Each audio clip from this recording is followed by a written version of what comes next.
Mga minamahal kong kababayan, Assalamualaikum. Madayaw ug mayong adlaw kaninyong tanan. Magandang araw sa inyong lahat. Taong 2017, personal kong nakita nag-aagaw buhay sa hospital ang isang biktima ng pinasabog na improvised explosive device ng mga NPA sa Mandog, Davao City. He was struggling and choking with his own blood. It was truly a painful sight. Hindi ko rin malilimutan ang paghingi ko ng tawad sa ina ng namatay na opisyal ng Philippine Army dahil sa nangyaring engkwentro sa Barangay Paquibato, Davao City. Hindi ako nakapagsalita nung ako'y tanungin kung ilang anak pa ba ang mamamatay dahil sa mga terorista sa Davao City.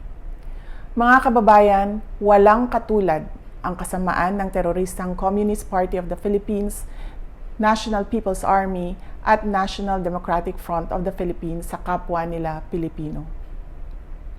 Hindi na mabilang kung ilang sibilyan, kabilang na ang mga menor de edad, ang naging biktima ng madugong digmaang idinulot ng mga terorista. Maraming batang estudyante ang hindi nakapagtapos ng pag-aaral dahil dinala sila sa bundok upang maging armadong terorista.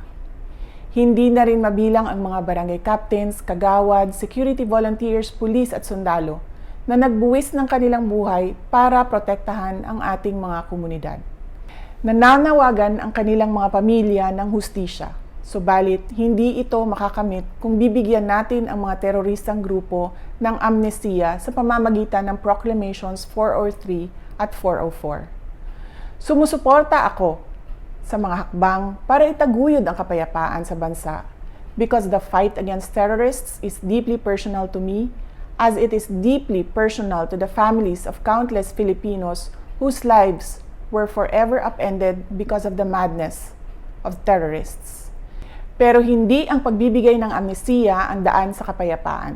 Ang dapat nating gawin ay pagpatuloy ang ating mga nasimulan sa NTF-ELCAC at mas palakasin pa ang mga ito. Panalo na tayo, lumalaban na ang mga komunidad.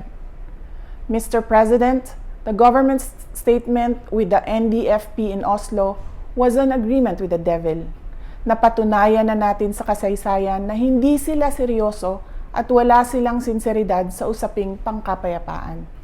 Gagamitin nila itong peace negotiation sa pagtraidor sa pamahalaan at paglinlang sa taong bayan.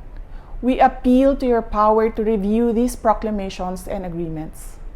Apo BBM, sana po ay isalang-alang natin ang ating mga komunidad na naging pugad ng mga terorista sa mahabang panahon na ngayon ay lumalaban na at tumutulong sa pamahalaan. Let us honor the memory of those who died in the senseless and bloody attacks of the NPA, CPP, and DFP. Mr. President, we can negotiate for peace and reconciliation and pursue meaningful development efforts in the Philippines without capitulating to the enemies. Hiling namin na kami ay mapakinggan. Shukran.